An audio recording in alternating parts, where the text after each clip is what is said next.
Hello and welcome back to Spirit of Nature Art and episode 7 of this altered Lapbook, The Case for Nature. And we have been quite busy already creating all sorts of little tucks and spaces and places to journal. And we've been working a little bit more on this side in the last couple of episodes, creating all these little flippy flappy places here. I am loving how this is coming along and I'm getting so many lovely messages from you guys. Excited to see it developing and growing. And yeah, this week we're going to be working on this middle flap in here. We created these little spines last time, didn't we, so that we've got space. So this page here, we're going to put something on that's got a little bit of space but not too much. Here's the idea. I have made these little flaps here with a tiny little like 3mm gusset on them. So just scored them on the scoreboard, and then, oh my goodness, I forgot I had this. I found this diary, 1886, so not too far off this original book that we're working on. This was actually came to me in a box of mixed old books when I very first started altering them, and I was amazed because not only is it a diary from 1886 but it hasn't been used. So this week's digitals in the companion course are going to be pages from that diary.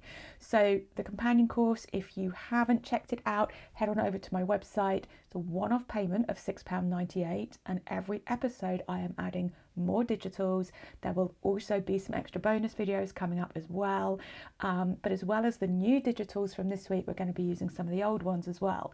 So if you sign up to the course, you don't just get these ones, you get everything that has been put up for all the last 6 episodes. So we are going to use, here we go, some of the old digitals from, I think this is week 2, and I want to cover these little flaps with them. So I've literally just held them up to this window, placed the bit of card behind it to find the spot I want them to be on, and drawn the little corners around it so that I can line that up in the right place on the back there, so that when I cut it, I get the bits of the digital that I want to see on there. So I've done the top flap and the bottom flap, and I'm just rounding the corners. Actually, I probably should have waited to round the corners until I'd lined the back as well, but never mind. And I've done the same with these pages as well. So these are the digitals from this week's kit. Again, I've just held it up to the light so that I can see the bit that I want, and then drawn around it so that I can stick down, there we go, the bit that I want, without having to try and fiddle faff with it. So now I've got the front and the back of those little flaps lined, inked them up, and we're going to attach them to this flap here so that we can create a little kind of storage space. It's not really a flap, it's not a pocket, it's kind of a flappy pocket. So I'm just using some double-sided tape there and just mitering the edges, trimming off any excess, and then peeling off the backing tape, popping a little bit of glue down. I'm being really careful not to go onto that kind of teeny tiny 3mm spine that I created, so that that doesn't get stuck down. And just lining that up. Excuse me while I kind of stand and look over it to get it all lined up properly. Just giving it a good burnish down. And you'll see what I mean in a minute about that spine. Look, so there we go. We've got that teeny tiny little 3mm spine there. It's just going to give us enough space to add a little bit of bulk in there so that we can fill up that bit of spine.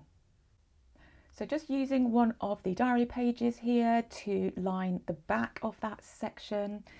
Just inked it, cut it out, and we're just going to glue that down, adding a little bit of extra ink afterwards as well, just to age it a little bit more.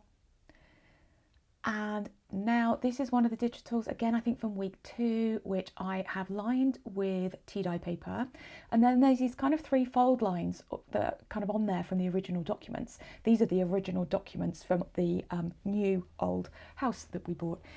So these documents date back to 1863. So it kind of again matches the era of the book that we're altering and also the diary pages that we're using. So I'm just using those fold lines to kind of create this little kind of folded journaling kind of wallet, I suppose. Just using my bone folder there just to really kind of burnish those folds nicely, and then inking them up so that you kind of get that aged feel, like they've been opened and closed hundreds of times over the years. And that's going to pop in there. I can add a few other bits and pieces as well, just some bits of tea-dyed paper. I just kind of want this almost to be like this little document wallet, all of these bits and bobs of things that it's a great little place to kind of store them in. So I'm using, cutting up another little bit of that leftover diary page that we used to line the top of the flaps, line that with some tea-dyed paper as well to create another little kind of double-sided journaling spot. So don't be afraid with digitals, whether they're mine or somebody else's, to cut them up. So I'm bringing in some of the decorating bits now. So I have got some Tracy Fox labels, some number strips, some curator snippets, and I've got some of the Seven Plazas Boo Boo tape as well. That's the one you print out on the clear sticker paper. And I'm just kind of cutting things up and kind of starting to play with some composition here. So I've also fussy cut out these two little birds from one of my nature books, and I'm just kind of playing around with creating a bit of a collage for what will be the front page of this little kind of journal card wallet thing. So just playing around with things until kind of happy with how they sit, and just layering. I think that's the key with these kind of things, is just keep layering. And I'm bringing in some of that Boo Boo tape now. This is, yeah, the Seven Plaza one. And like I say, you just print it out on clear sticker paper. So I'm just pulling off the back of that sticker paper there. And then I'm just putting this in a few different places to make it look like this document, again, has been out and about and used, and it is torn and it's been mended and had things stuck on it. And it just adds, again, it's another layer. It's that kind of aging. And I like this because you can still see through what's behind it, which is really good. And just kind of that sense of, oh, these stickers didn't quite stick the way they should have done, so we put some tape over the top. Yeah, that's how old documents kind of build, isn't it? And just folding things around as well so that they appear on the other side, because again, this would have been one big piece of paper. I thought the two birds were a little bit kind of floating in air, so I put a kind of bit of fussy cut leaf in between. And then that led me to start to fussy cut out all these bits and pieces here to add to the decorating of the whole kind of page. Before I got too carried away with that, I wanted to create the closure because I didn't want to decorate where I was going to put the closure. So I'm going to create a kind of hybrid closure on this one. So I want something to hold these two flaps closed so that we can tuck all of our little bits of journaling cards and things inside.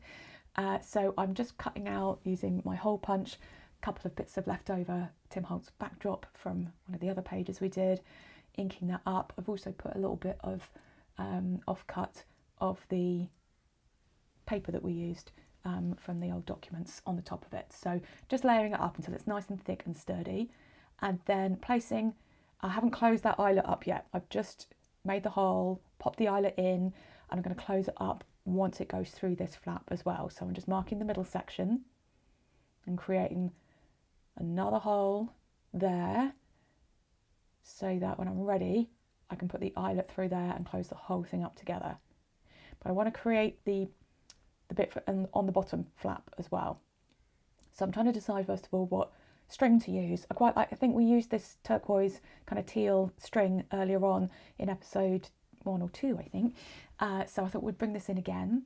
And I'm just tying a knot around the back of the eyelet so that this piece of string, when we close the eyelet up, you'll see in a moment, it will automatically get caught behind it. So I've tied a knot and I'm just lining that string up so it's directly up and down. And when I close that up, it will trap the string behind it. So that bit of string now is not going anywhere. So that is going to form part of the closure. So now I can come up to the top flap and I can put my eyelet and my, I don't even know what those things are called, circular closure thing. Put that all together through the one hole there, and now I'm going to close that up. So that gives us something to tie that piece of string around to close the two flaps together like this.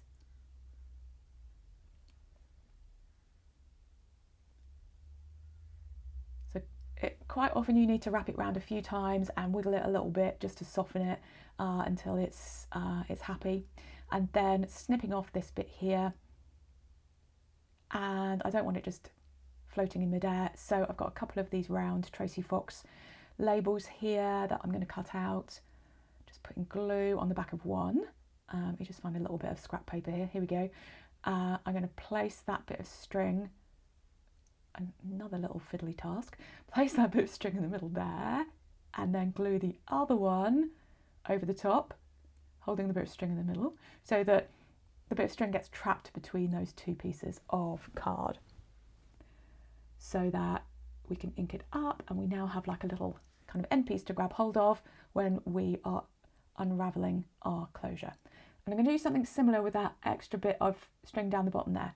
So again, two same size circular pieces of card. Again, I've used another Tracy Fox label for this one.